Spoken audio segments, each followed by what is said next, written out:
డబ్బు కోసం ఎటు పోవాలో తెలియక నీ గుమ్మం తొక్కక తప్పలేదమ్మా. నువ్వు భారం అనుకోకుండా నా పెద్ద కూతురులాగా బాధ్యత తీసుకొని నాకెంతో అండగా నిలబడి ఆదుకుంటున్నావు. చాలా థ్యాంక్స్ అమ్మా. మీరింకేమీ ఆలోచించకండి. మనకి మీ అమ్మాయి క్షేమంగా ఉండడం ముఖ్యం. రాజేష్ గారు డబ్బులు తీసుకొస్తానన్నారు కదా, ఇంక మీరు ప్రశాంతంగా ఉండండి. అవును, మీ అమ్మాయికి సూసైడ్ చేసుకునేంత పెద్ద ప్రాబ్లం ఏమొచ్చింది? ఏమన్నా లవ్ గురించి గానీ? లేదమ్మా, అలాంటిది ఏమైనా ఉంటే నాకు చెప్పేస్తుంది, కానీ ఎప్పుడూ ఒక్క మాట కూడా చెప్పలేదు. మరి కాలేజీలో ఫీజు గురించి గానీ మార్క్స్ గురించి గానీ ఏదైనా ఇష్యూ అయ్యిందా? అది కూడా ఏం జరగలేదమ్మా. ఏం జరిగిందో ఏంటో నాకైతే ఏం అర్థం కావట్లేదు. పోనీ మీరు బాగా ఆలోచించండి. తనకి మీకు మధ్య ఏదైనా విషయంలో డిస్కషన్ జరిగిందా? అంత పెద్దగా ఏమీ లేవు, కానీ ఒక్కసారి మీ రహస్యం గురించి చెప్పమని నా కూతురు నన్ను అడిగింది. నేను చెప్పనన్నానని నాతో గొడవ పడింది.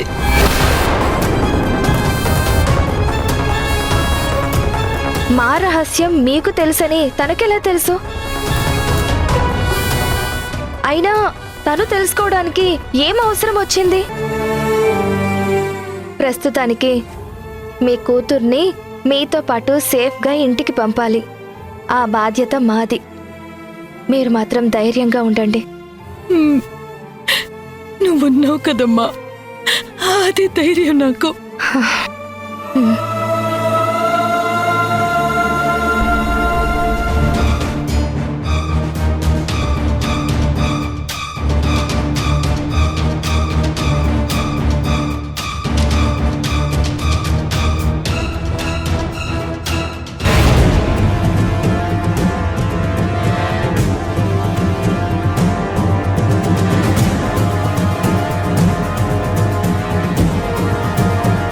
ఏంటి వింధ్య? ఏంటండి సడన్ గా డబ్బులు తీశారు? దేనికోసం? ఇవా చాలా అర్జెంట్ పనుంది, ఫ్రెండ్ కోసం తీసుకెళ్తున్నా. ఫ్రెండా? ఎవరండి ఆ ఫ్రెండ్? నీకు తెలీదు వింధ్య? నాకు తెలియని ఫ్రెండ్స్ కూడా ఉన్నారా మీకు? ఎవరా ఫ్రెండ్? అబ్బా, నీకు తెలియదని చెప్తున్నాను కదా, తర్వాత చెప్తాలే, వదిలేసాయి. మీరు ఈ మధ్య నా దగ్గర అన్ని దాస్తున్నారు, అసలేం చెప్పడం లేదు. చాలా కొత్తగా కూడా కనిపిస్తున్నారు మీరు.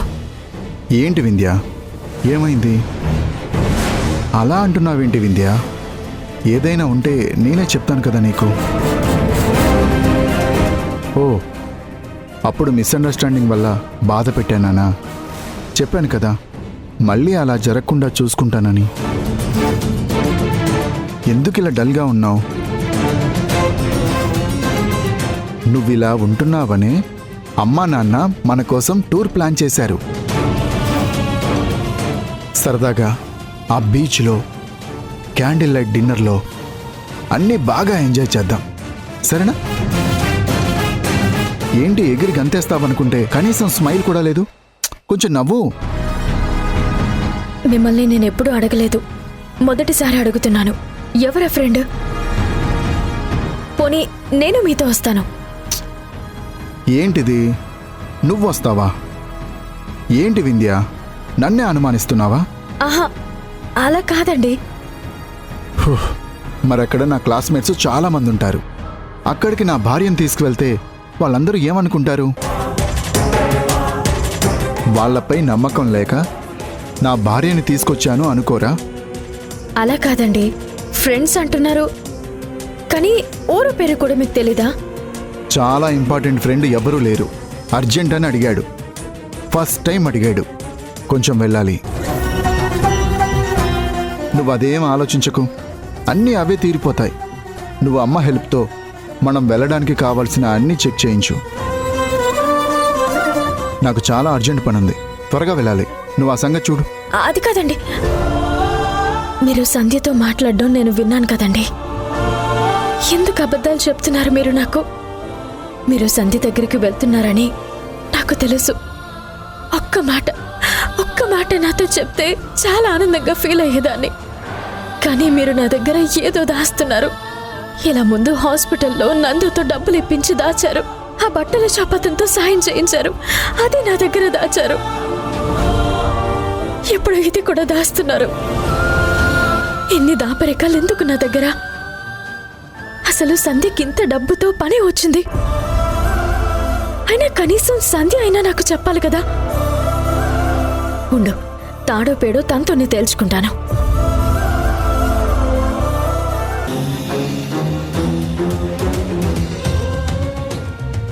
భాగ్యం గారు, మీరేం కంగారు పడకండి. రాజేష్ గారు డబ్బులు ఇస్తాను అని చెప్పారు కదా, కట్టేస్తారు. మీ పాపకి ఏమీ కాదు.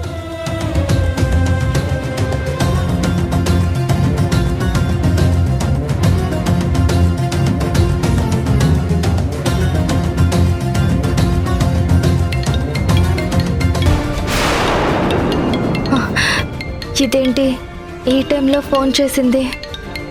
రాజేష్ గారిని ఎవరికి చెప్పొద్దు అని చెప్పాను కదా. ఒకవేళ వింధ్యకి చెప్పేసి ఉంటారా? చచ్చా, ఎలా చెప్తారు? చెబితే అన్ని రహస్యాలు తారుమారయ్యాయని తెలిసిపోతుంది కదా. మరేమై ఉంటుంది? బిడ్డ కోసంగానే చేసిందా ఏంటి? వింధ్య, చెప్పవే. సంధ్య, ఎక్కడున్నావే? ఏంటి ఎక్కడున్నావు అని అడుగుతుంది. కంపదీసి తెలిసిపోయిందా? తెలిస్తే రాజేష్ గారు చెప్తారు కదా. ఏంటే మాట్లాడవు? ఎక్కడున్నావు? ఎక్కడుంటానే? ఇంట్లోనే ఉన్నాను. ఇదిగో పాప దగ్గరే ఉన్నాను నేను. ఇంట్లో వాళ్ళందరము పాపతో సంతోషంగా ఉన్నాము. నువ్వు ఇంట్లో ఉన్నావా? ఎందుకే అలా అడుగుతున్నావు? ఈ టైంలో నేను ఎక్కడుంటాను చెప్పు? ఇంట్లోనే కదా ఉండేది. జస్ట్ క్యాజువల్గా అడిగాను. పాప ఎలా ఉంది? పాపని తీసుకువెళ్లే ముందు నీకొచ్చి చెప్తాను అంటే రాజేష్ గారు నేను చెప్తాను నువ్వు తీసుకువెళ్ళు అని పంపించారు. వింధ్య, నువ్వేం ఫీల్ అవ్వలేదు కదా? నాకు తెలుసు, రోజు ఇంట్లో కళ్ళ ముందే ఉండే పాప కనిపించకపోతే కాస్త నలతగానే ఉంటుంది. మీ అత్తయ్య గారు కూడా ఏమనుకోవట్లేదు కదా? ఇట్స్ ఓకేనే, పర్లేదు. ఏంటే మాట అలా ఉంది? ఏం జరిగింది? ఏం లేదే, నువ్వే అన్నావు కదా పాప లేకపోతే అదోలా ఉంటుందని. ఆ ఫీలింగ్తో ఉన్నానంతే.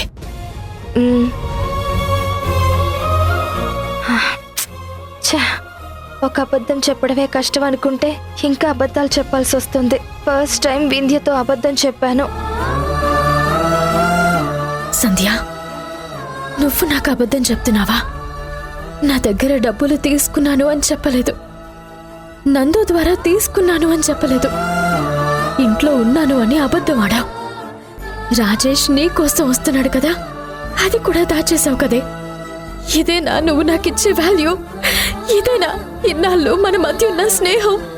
భగవంతుడా, ఏంటి పరిస్థితి నాకు?